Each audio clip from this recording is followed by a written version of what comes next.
The December 2018 ban list semi-limited Destiny Hero Malicious and in general knocked combo decks down a peg.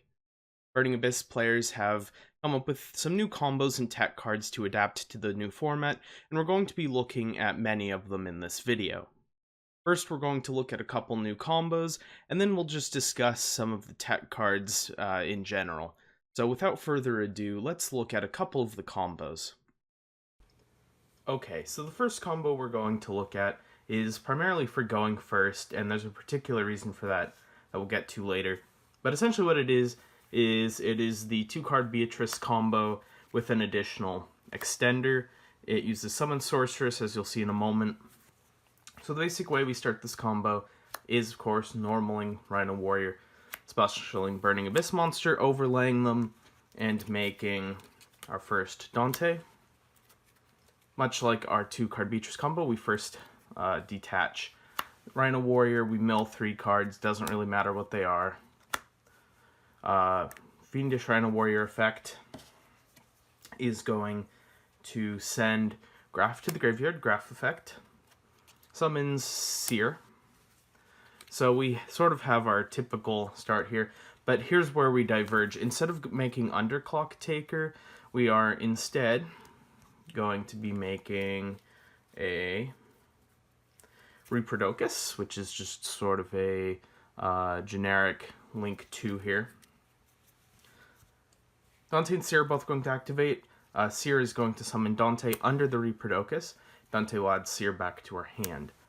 Reproducus effect activates, and it's going to make Dante a dinosaur type. So now they're both the same type, which means we can both send them to the graveyard to link summon our Summon Sorceress, which is kind of the linchpin of this combo. Dante is going to activate again because it hit the graveyard, and we can add Graph or whatever back to our hand. When Summon Sorceress is summoned, this is going to happen. So you would go like Summon Sorceress 1, Dante 2 is the chain links. So I kind of did this out of order. But the Summon Sorceress is going to summon Seer to your opponent's side of the field, so that when they summon a monster next turn, Seer is going to destroy itself, go to the graveyard, we can summon Dante to our field. Next, Summon Sorceress is going to target Seer, and this is why this has to be going first combo, because if you do this going second, they already have a monster, the Seer is just going to blow itself up right here. So we need the Fiend on the other side. We're going to get Summon Sorceress effect, and we can pick any Burning Abyss monster to summon with its effects negated. Usually it's going to be Farfa. In the Sky Striker matchup, it can be Alec. And this is where our next extender comes in. We need something that won't blow itself up, like a Gallus. Summon it, and then we can overlay these for our second Dante. We get our second Dante mill. So, you know, just whatever. A Gimp Sabers is a really good mill. And then we can like pitch the Graph to the graveyard or another Burning Abyss monster for Beatrice. So we have Seer on the other side of the field that'll bring back a Dante. Summon Sorcerers.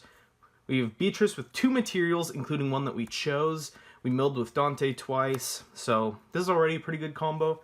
You have 2 other cards in your hand though, and you also milled twice. So you have extenders like the Gimp Sabers. You can, you know, potentially bring out another 2, you know, level 3s. And you can extend this combo pretty easily by making Bamboozle and Gossip Shadow if you want to run that. But in general, this is just kind of a cool going first combo. There's nothing in the main deck that you really have to play. Obviously, you need these level 3 extenders, but I think you should be playing them anyway. So it's kind of beside the point.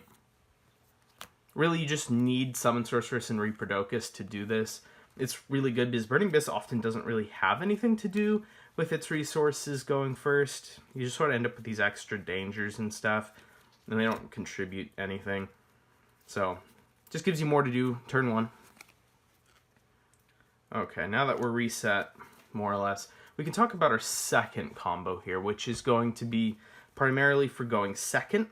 In fact, it can only really be done going second. It's pretty difficult to do going first. So let's just say, you know, we have Fiendish Rhino Warrior, we have whatever Burning Abyss. And then, you know, we can have like Destrudo or Gallus, whatever. You know, the starting hand kind of doesn't matter. For the sake of this example, I'm going to start with these 4 cards. Really, for this combo to work, you just need a monster like a Gallus that won't blow itself up, and you need a Destrudo in your hand or in the graveyard to summon with it. But we're just going to do something kind of fancy, show off what it can do. So, typical start, as always. Going to do that, whatever, not even going to bother milling. Send Graph to the graveyard. Summon Seer. So, one of the really neat things about this combo is that it gives you essentially a scapegoat on your turn, which you're going to see in a second. I think that's extremely powerful. Just having a whole bunch of link material to make like a Boral Sword. Usually if you pull off this combo, you're going to be able to OTK. So we have the Underclock Taker, we can summon back Dante, not under the Underclock Taker if you're doing it this way. You know, add Seer back to hand if you want. Summon Gallus, and then you can pay half your life points, reduce Destrudo's level by 3. So now we have a level 7 Synchro. And this is the core of the combo again. You don't really need any of this other stuff, you just need a monster and Destrudo. We're going to Synchro summon for Yazi. Yazi is going to target itself and one of your opponent's cards, destroy itself, and summon Mermare from your deck. Now, I don't have a copy of Mermare because I don't have my whole collection with me at the moment. So, we're just... pretend this is a worm. So, up to 3 times per turn, it can reduce its level by 1 and summon a token. So, we're just going to add, like, 3 tokens. So, we have... if we do it this way, with kind of the 4-card combo, we have the Link 2 and then 5 materials. That is at least a Borload and something else, at least. So, you are definitely going to OTK with this combo. I think it's pretty cool. A lot of people are running it. There's a deck that topped a Mississippi Regional, I think, that was playing it. Thomas Rose was playing it. I quite enjoy this combo. Kind of like the previous one, there isn't a ton in the main deck you have to add. Obviously, Destrudo, although that can be kind of just a generically good card. And you need Mermare. Mermare is the only true brick in this combo, although it requires a lot less extra deck space. Really, you only need Yazi. So both combos are cool, and one's for going first, one is for going second. Just kind of whatever you want to design your deck around. I think the going first combo is really good for builds that don't have a lot of boss monsters, possibly none, while the going second combo is probably a little better for, you know, builds playing boss monsters and kaijus and all kinds of stuff like that. So those are the 2 combos I had to show you. Let's get into the tech cards. I hope you guys enjoyed both combos. I think they're both really cool. And yes, you could combine them into one super combo if you really wanted to. I haven't played that out before, actually. So I don't know how close it is to an Extra Link or a Gumblar combo or whatever you could do with it. But the possibility is definitely there. So you can play around with that. Now, like I said, I want to talk about a few new tech cards or tech cards that have seen only a tiny bit of play and are now gaining popularity. The first of which is Edgimp Sabers. It's a pretty cool card because, like Sulkius, it is an extender out of the graveyard. Sulkius sends 2 cards from your hand to the graveyard. Edgimp Sabers instead puts 1 back on the top of your deck. Now, this can be useful for a few reasons. One, it can kind of regulate your hand for cards that are dead. Maybe it's a Mermare that you want to put back in your deck for the Yazi combo, or maybe you just want to set up a Snow to be milled, those sorts of things. Also, if you open, say, 2 Fiendish Rhino Warriors, the second one probably isn't doing you a lot of good. You can put it back on your deck and then summon it as an actual card on the field. It turns completely dead cards into some sort of advantage. So those are some really good elements of Edgimp Sabers. It's a great addition to the deck, and I think a lot of lists will probably be playing it going forward. In some ways, it's better than Sulcius now that Malicious has been semi-limited, and you're not really hard summoning Beatrice anyway with Sulcius. At least with Edge Imp Sabers, it can make Dante, and that's pretty useful sometimes. Next, let's talk about Danger Nessie. So, Jackalope and Tsuchinoko are obviously preferable because they are level 3s. They can make Dante. Nessie is a level 7, which is a little awkward. Doesn't really have as many uses in the deck, but regardless, it is a potential link summoning extender. It's more link material, and if it summons itself and draws a card, it's a +1. So it's still a very solid card. In many ways, it is sort of just what Malicious would be now, except useful in the hand. Malicious in the graveyard is just a +1, really. So Nessie is just a more reliable, less bricky form of Malicious now in a lot of ways. I'm seeing quite a few decks playing it. And, if you're playing Hydrolander, they play 2 Tsuchinoko, 2 Jackalope, 2 Nessie. I haven't been a huge fan of it thus far, just because I think there have been other cards I've been more interested in. But definitely, if you have the money to spend on more danger cards, Nessie is a great way to go for more free +1s.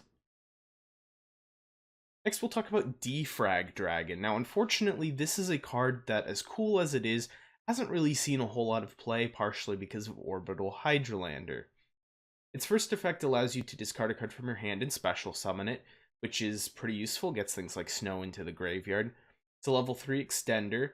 Its second effect is that if you have 3 cards in your graveyard that all have the same name, you can banish them all and special summon it. So that makes it a great extender because you can summon it twice. It gets multiple uses. It does something when it's milled. But with Orbital Hydrolander, you're not running that many 3-ofs, so you don't really get a chance to use its second effect, which usually means that there are just better cards than it. For example, Danger Nessie. If you are running builds without Orbital Hydrolander, however, and I know some players are trying, and I've been testing it a bit, Defrag Dragon is an absolutely amazing card. It's just generates so much free advantage, getting rid of things that you don't really need in your hand that are great in the graveyard. Oftentimes, in builds without boss monsters, you're just summoning Dante a bunch and milling a ton, so you get to summon it back. Really, it's a super fun card to play with, and I really wish we got more opportunities to play with it. But unfortunately, I think in general, Orbital Hydrolander builds are stronger. We'll see how it goes, though. As the Burning Abyss deck continues to evolve throughout time, maybe we'll see more opportunities to play this really cool card. As a more direct attempt to replace Destiny Hero Malicious, we have the White and Black Dragons, White Dragon Wyverburster, Black Dragon Collar Serpent. Yes, they're not warriors and they're not level 6, which are things that take away from them. Those are qualities that Destiny Hero Malicious had, but they are link material extenders, and they are a +2. So if you don't know what they do, they both banish a monster from the graveyard. White Dragon banishes a dark attribute monster. Black Dragon banishes a light attribute monster. Summon themselves from the hand, and when they go to the graveyard, they search the other one. So, say you summon White Dragon, link away with it, search Black Dragon, summon it, link away with it, and then you search a White Dragon. Now, both effects are hard once per turn, so you can't go crazy and summon like 4 in a turn. But you do put 2 monsters on the field, and they self-replace, so you did go +2 for the turn. This is very similar to Malicious. Malicious goes +2 if you have 1 in the graveyard. The difference between them, besides the core facts that they have different types and levels, is that the dragons special summon themselves from the hand, while Malicious special summons from the graveyard. And this is the problem that I have with them. It is much easier for you to get cards from your hand to the graveyard than it is to get them from the graveyard to your hand. So in general, there are going to be more opportunities to actually use Malicious. It still sucks to open 2 of the White or Black Dragons, just like it sucked to open 2 Malicious. And there's far less opportunities to use them to their maximum benefit, unfortunately. So I think they're really cool, and I've been trying them a little bit, but they are definitely flawed and worse than Destiny Hero Malicious. Still, though, that doesn't mean we should disregard them, and there may be future builds, especially ones that focus on using Eclipse Wyvern, or they may be really good. Because really all they do right now that Malicious didn't do was regulate your graveyard to banish things to keep Hydrolander live. It's not, it doesn't really make up for all the other flaws that I've listed thus far. And finally for this video, and there are tons of tech cards potential combo extenders that I haven't talked about. There's an infinite number of ones that I could hypothetically talk about, but of the most common ones, we're going to talk about Blackwing Zephyros. This is kind of an offbeat card, I think, in many ways, because it's a Blackwing. It's a level 4 Blackwing. Doesn't really seem to make a whole lot of sense in the deck, but it is a cool link extender from the graveyard. You pay 400 life points, put a card from your field back into your hand, and special summon it. Where this really comes in handy, then you have a card like Gallus that you can just bounce back to your hand and resummon. So Zephyros becomes just a free monster out of the graveyard for more link material. I haven't personally loved the card. I haven't tested it a ton. Have a little. It's not my favorite, but I definitely see why a lot of players do like it. And that's going to wrap up the cards that I'm going to be talking about in this video. Obviously, if you guys have more that you would like to discuss, make sure to post them in the comment section below. I can address them. You can discuss them with other people in the comment section, whatever you want to do. These are just the ones I'm going to talk about for right now. And I hope you have a lot of fun playing Burning Abyss in this new format. There's a lot of really cool ways to play the deck right now. And that's just kind of been the case for the last several months now. It's probably the most fun deck in the current format, in my opinion. I am biased because I have liked Burning Abyss for a long time. But yeah. So tell me how you felt about this video. Did you like the combos? Did you like the tech cards I talked about? All those kinds of things. I'm always looking for more feedback. And I will see you guys hopefully in my next video. Bye.